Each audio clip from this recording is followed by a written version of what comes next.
পত্নীয়ে খিৰিকীয়েদি চাই ক'লে, আমাৰ প্ৰতিবেশীৰ কাপোৰবোৰ ইমান লেতেৰা।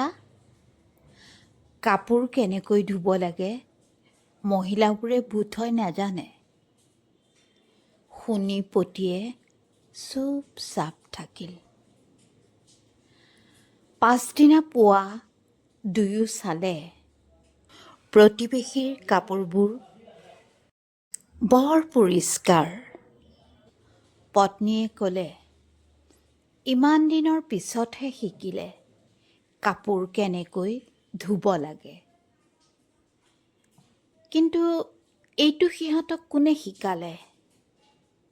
পতিয়ে ক'লে, আজি মই আমাৰ ঘৰৰ খিৰিকীখন পৰিষ্কাৰ কৰিছোঁ। পতিয়ে ক'লে, আজি মই আমাৰ ঘৰৰ খিৰিকীখন পৰিষ্কাৰ কৰিছোঁ।